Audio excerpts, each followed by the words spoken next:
अब देखिए, अब 12 मई को नीट पेपर लीक की खबर सामने आई। 16 मई को एक पार्टी बनी। अब वो पार्टी पॉलिटिकल पार्टी नहीं है, तो बिल्कुल ये ध्यान रखिएगा, वो सिर्फ एक सोशल मीडिया पेज है। कॉकरोच जनता पार्टी इस मुद्दे को उठाया उसने। सवाल यह है कि इस देश में करीब 3000 राजनीतिक पार्टियां मौजूद है। 6 राष्ट्रीय पार्टियां हैं इसमें, 67 स्टेट पार्टियां, रीजनल पार्टियां जिसे कहते हैं ना, 67, और 2854 रजिस्टर्ड अनरिकॉग्नाइज्ड पॉलिटिकल पार्टीज हैं।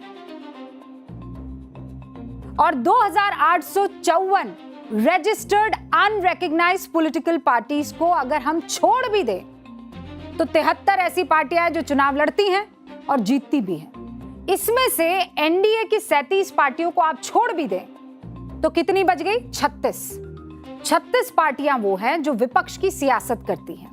36 में से एक भी जंतर मंतर पर पहला झंडा हाथ में लिए नजर आया नीट के बच्चों का? नहीं आया। कमाल देखिए, इन 36 पार्टियों में से किसी एक पार्टी ने और उस पार्टी के एक चेहरे ने यह दम नहीं दिखाया कि पेपर लीक के मुद्दे पर जाकर अनशन पर बैठ जाए, सड़क से संसद तक खड़ा हो जाए। पेपर लीक के मुद्दे को उठाने के लिए कहां से कोई एक चेहरा आता है? बॉस्टन से, फिर लद्दाख से एक शख्स आते हैं, अनशन करते हैं, और उस अनशन के पीछे देश का युवा धीरे धीरे जुड़ता है। लेकिन विपक्ष के तमाम दिग्गज, सवाल यह है, कहां थे? क्यों यह आत्ममंथन इस देश की सियासत ने किया है कि हमें यहां पर नहीं, यहां पर नहीं, अगर सत्ता पक्ष हमारी नहीं सुनेगा तो विपक्ष की तो हम बिल्कुल नहीं मानेंगे, हम तो कोई नया चेहरा ढूंढेंगे जिस पर हमें यकीन है। यानी अगर सरकार से आपको किसी तरह की कोई शिकायत है तो उसके लिए आप विपक्ष की मदद नहीं, आप किसी नए नवेले चेहरे पर भरोसा करना ज्यादा बेहतर समझेंगे। बहुदलीय भारतीय लोकतंत्र में चुनाव चेहरों के बीच सिमट रही है।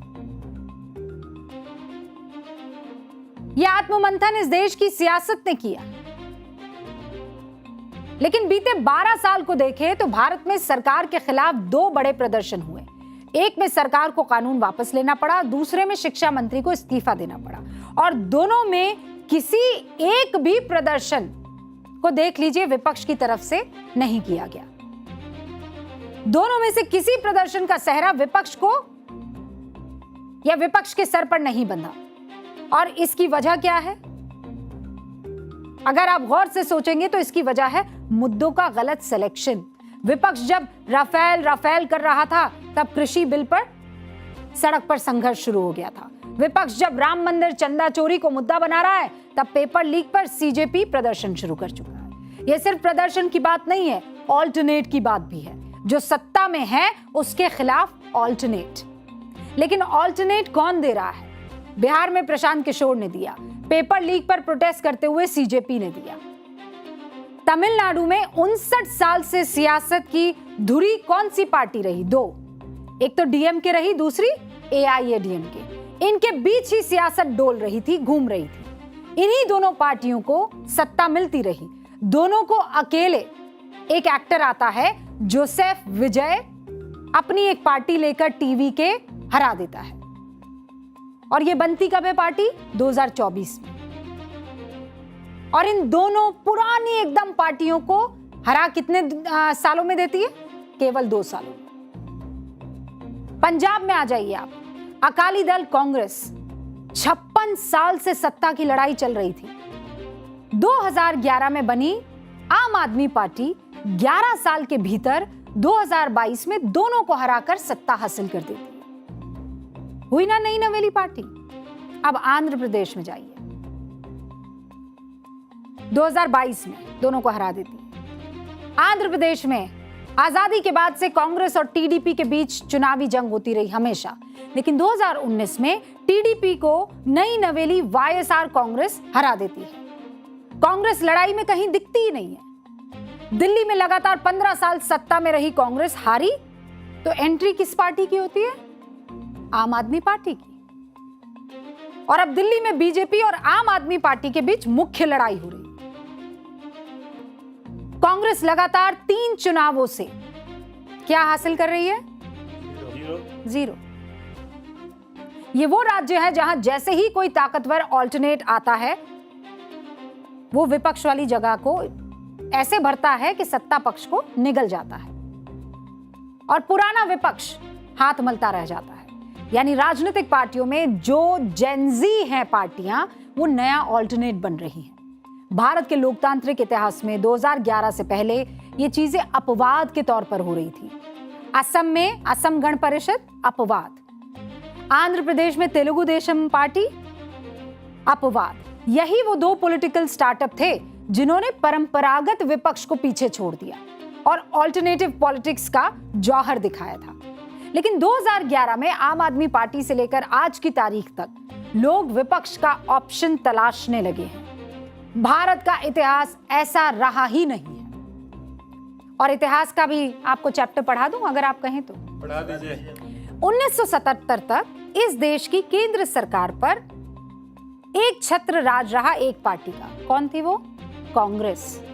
1977 में आपातकाल के चलते जनता परेशान, चुनाव हुए, जनता ने विपक्ष पर भरोसा जताया और विपक्ष जो तब जनता पार्टी के रूप में एकजुट था, जयप्रकाश नारायण के नेतृत्व में आपातकाल के लिए संघर्ष कर रहा था। उसके बड़े चेहरे कभी कांग्रेस के कद्दावर नेता रहे मोरारजी देसाई, किसान नेता चौधरी चरण सिंह हुआ करते थे। सियासत के बाहर से कोई ऑल्टरनेट नहीं आया था। ये उसी पार्टी से टूटकर एक नया ऑल्टरनेट तैयार करते हैं। 1980 में इंदिरा गांधी वापस आती हैं। 3 साल पहले जिस इंदिरा गांधी पर तानाशाही के आरोप लगे थे, जनता फिर से उन्हें स्वीकार कर लेती है। किसी ऑल्टरनेट की जरूरत नहीं पड़ती। क्यों? क्योंकि इंदिरा गांधी सियासत की नब्ज को जानती थी। उस वक्त उन्होंने पकड़ लिया 3 साल में। 2011 में मनमोहन सिंह सरकार के खिलाफ अन्ना आंदोलन का जबरदस्त असर था। आम आदमी पार्टी के रूप में एक नया ऑल्टरनेट तैयार भी हुआ। लेकिन लोकसभा चुनावों में मोदी के नेतृत्व में बीजेपी जीत कर आती है, क्योंकि पिछले 5 साल में विपक्ष की जगह बीजेपी ने किसी को बढ़ने ही नहीं दी। तब की बात कर रही हूं। जनता का गुस्सा जब उफान पर होता है तो विपक्ष सत्ता पक्ष में आ जाता है। लेकिन भारत की ताजा सियासत में विपक्ष से ज्यादा नई नवेली राजनीतिक जेनजी पार्टियां लोगों को लुभा रही हैं, कनेक्ट कर रही है।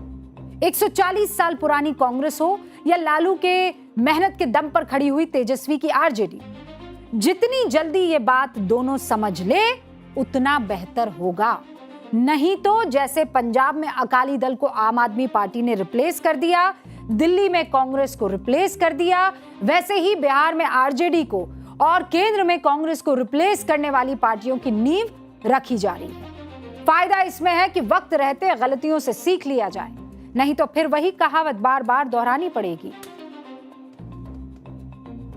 आछे दिन पाछे गए, हरी से किया ना हेत, अब पछताए होत क्या, चिड़िया चुग गई खेत।